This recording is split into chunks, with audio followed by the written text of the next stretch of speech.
This is a game that I partially love because it's weird and I like it when games do things that are a bit different and something that really makes it stand out. And this game certainly seems to do some things that make it stand out. Most RPGs will have very basic sort of established mechanics, such as a potion will heal you by this much health and this item will heal you by that much health. And so I really don't want to say that that's boring because, so many games do those basic things like potions heal you X amount of health and you level up, you gain stats. Very basic things. And they sort of treat it as sort of the bread and butter of RPGs, and that's perfectly fine. And games that do that, in fact many games that do that, also do other things that make them stand out in their own ways. But I just want to mention that because for this game in particular, this game kind of abandons those particular traditions, and that's what I found interesting. And so it was around 2008 or so where I played this game, Odin Sphere.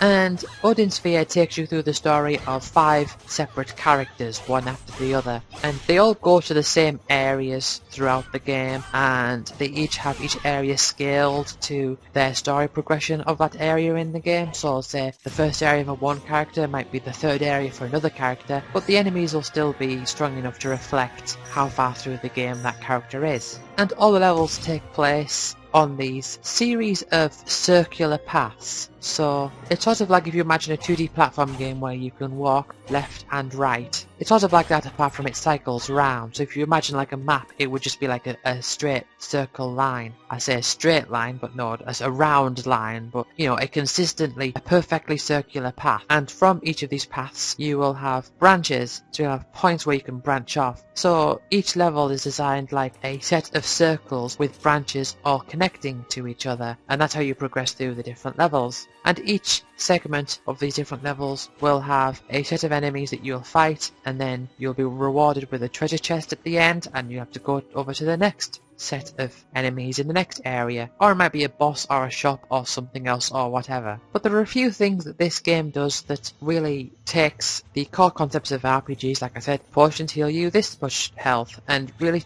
puts a twist on it, and it's really nice as well. The way that you gain levels in this game is through phosons. You defeat enemies, and there are these little purple orbs that fly out of them. And there's 2 types of levels. There's your main level, and then there's your health level. Your main level basically being the level of your cipher, which is the name for your weapon. You can hold down one of the shoulder buttons to then draw in the phosons, and that will contribute experience towards your cipher, which will mean that you can do more powerful attacks. But doing so also increases your sort of like magic points, like MP, that you can unleash particular abilities with. You can, however, also plant seeds into the ground, and seeds will attract the phosons, and then once a seed has fully bloomed into a plant, you will get different types of fruit from it, for the most part. And different types of food do heal you, but they each have their own specific traits as well. So not only will they heal you, but they'll also increase your HP experience. HP experience is sort of like a separate level for your health. And also, each type of food will have a certain amount of bites that you can take, and depending on the fruit, sometimes it'll leave you with a seed. So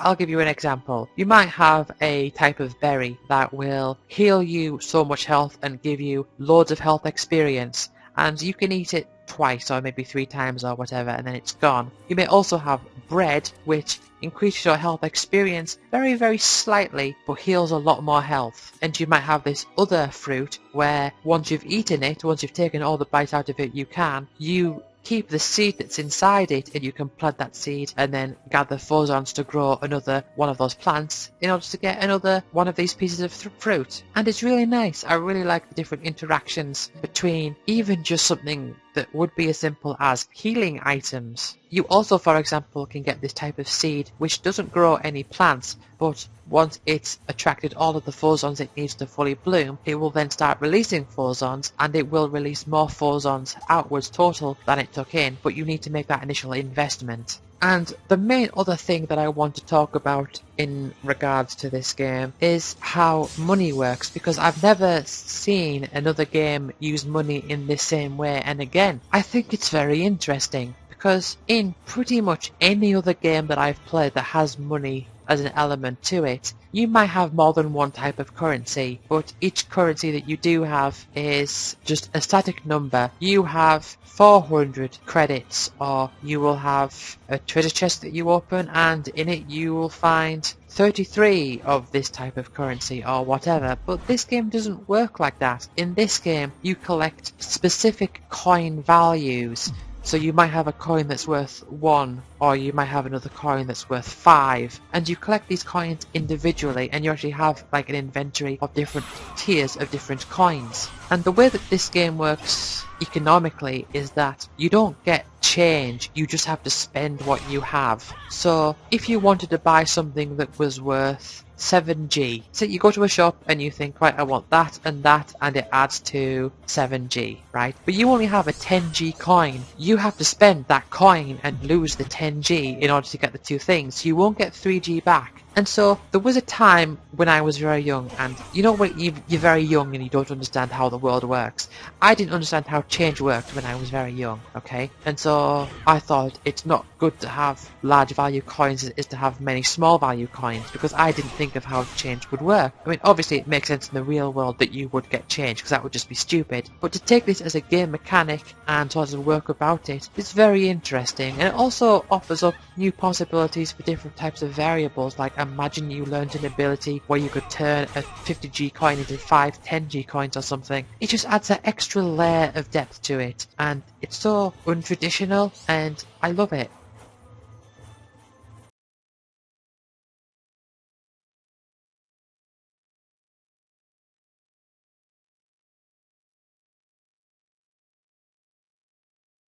Now, this is a very special game for me, because this was actually the first game I ever played. Yep, Christmas of 1992, the same day I got Lemmings. But this was the one I played first. And whilst you may think that a lot of my love for this game comes down to that nostalgia factor, I first of all think that that's kind of silly, because I have lots of nostalgia for many, many games. But I actually came to this game many years later, and I never realised just how much I actually loved the way that this game was set up. And it wasn't until many years later, when I played it on an emulator, that I realised just how deep you could go with this game. And it's a very simple game at its core concept. It really is. It's a platform game on the Amiga, and it's been a long time since I've mentioned any Amiga games, because generally I didn't think the Amiga was that great of a console. I think it has qualities that I really like, and some of those things I would like to see more of, but generally the Amiga wasn't a bastion of quality gaming. But over the years, I've played this game, and I obviously had that big time between playing it when I had my Amiga originally, and then, I got my Mega Drive, then I got my PlayStation, then I got my PS2, and I played all these other different games here and there, and then I eventually came back to it, and I realised the game is actually very, very good.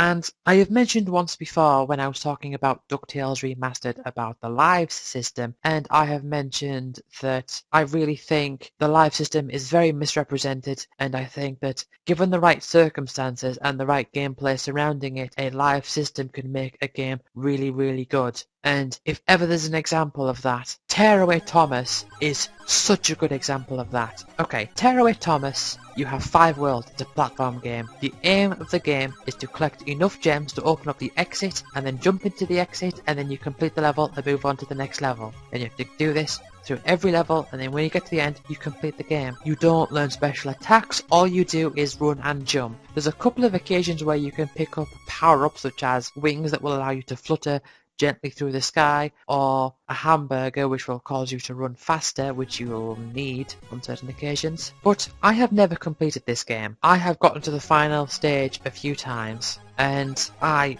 honestly feel that thanks to the live system that is put into place and the way that you can get lives and the way that you are able to bypass levels and the way that it's actually not just a bonus to bypass levels, it's actually a sort of strategic thing to think about, because if you collect all of the gems in the stage and then get to the end of the stage before the time runs out, you get 10,000 points bonus. And if you get so many points, you'll get an extra life. So you want that. You don't actually take damage in this game. If the timer runs out, the timer will reset and you lose a life. Once you've collected enough gems that you need to open the exit to the level, all gems from that point on will give you double the amount of points. If you find a star icon, then when you get to the end of the level, you will skip a bunch of levels. Do you want to skip a bunch of levels? That depends. What does the next bunch of levels provide you with? Does it provide you with more points and therefore more lives? Or does it provide you with challenges that are hard enough that it's more beneficial to you to bypass them so you don't risk losing those lives? And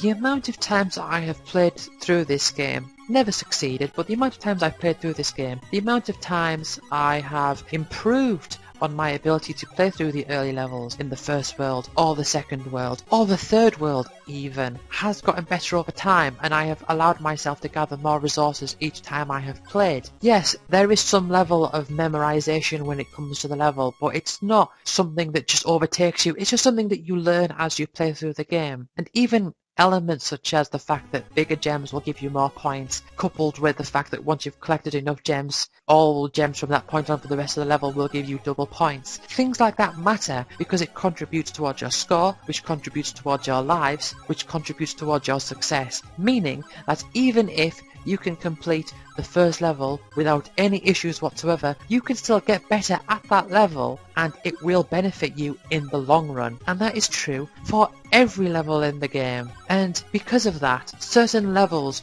will get this emotional response from you. It can be very hard to have any sort of passion about a level if you feel that it doesn't carry some weight to it. And I feel that with this game I can have such a huge emotional response to some of the levels, and I can feel utter dread by playing some of the levels. For example, there is a level in the final world called I Feel the Need. On this level, you collect a hamburger right at the start, which means you go really fast. Now, there are a lot of springs on this level, there's a lot of empty space in this level, and this level can be utterly disastrous, and I hate this level so much. It's one of those things where it makes me shudder thinking about it, and this game has managed to elicit that response in me by implementing mechanics that allow me to care about it.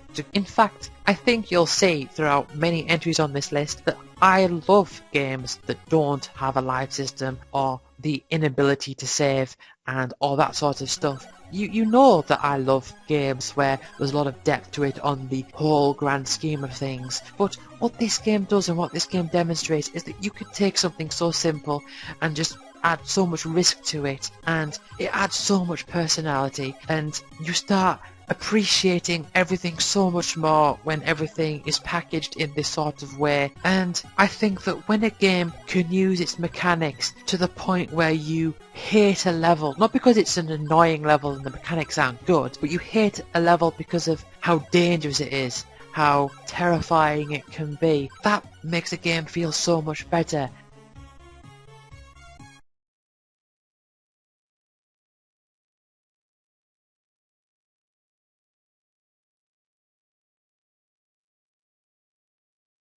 Now, this is quite a strange entry because I don't actually remember how I was introduced to this game in particular. In fact, this is a rather well-known series. In fact, it's a very well-known series, but I wasn't really knowledgeable about it at all. I think my friend Bridge sort of introduced me to the first game in this series, and I wasn't really won over by it, but I did eventually get the sequel, and he didn't have the sequel. sequel, but he had the console to play it on. So there was this period of time where I would have the game and it was sort of my job to bring it over to his house every so often, and I'd always bring a controller so that we could play 2 players, and my memory card of course. And the game I'm talking about is Super Smash Bros. Melee! There is quite a big debate about whether this game would classify as a fighting game or not, and really this is a debate that I don't really find all that interesting, and I have generally fallen down on the side that it isn't because of how different it is, but it's not exactly a genre that I consider myself well versed in, so I am not going to say that I hold that position strongly.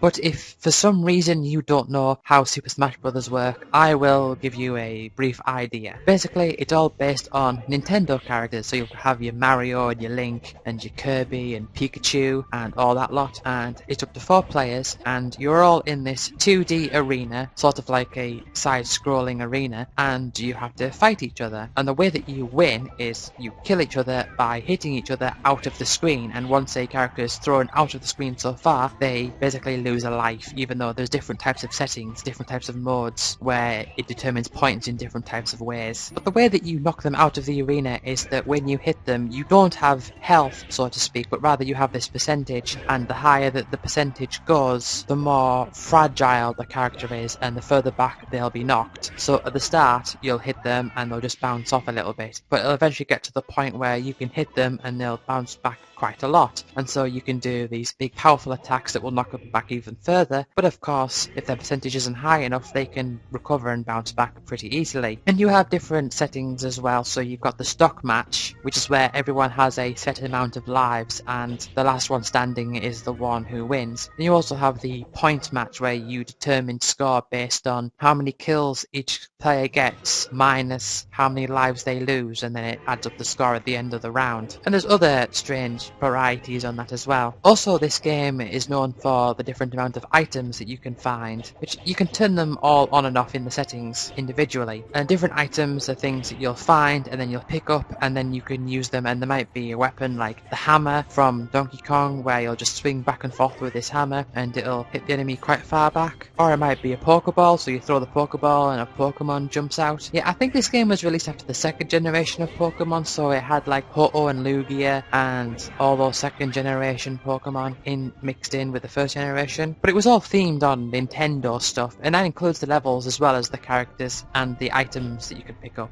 But of course what I really liked about this game was just the ever-growing collectible nature of the game. That meaning that you can constantly unlock new characters and unlock new stages, and you've got all these different challenges and different modes for different characters to go through. So for example, you'll have the classic mode, is it called, I think? I may be getting that mixed up, but there's a mode where you can take a character through a series of levels, and it may be like a platforming stage, and then it'll have the bonus round where you have to break all the targets in as fast a time as possible, and it'll keep records of all these things. And the more that you do, you'll unlock different trophies, different little figures will pop up. They kind of look like amiibo, but of course this is long before amiibo were a thing. So they'll pop up, and you also get coins for your performance, and you can spend the coins on this machine, and the more coins that you put in, you increase the probability of getting one of these trophies that you didn't previously have. And then you also have these lists of challenges where you have to play a certain character or survive so many rounds, and it got to the point where it was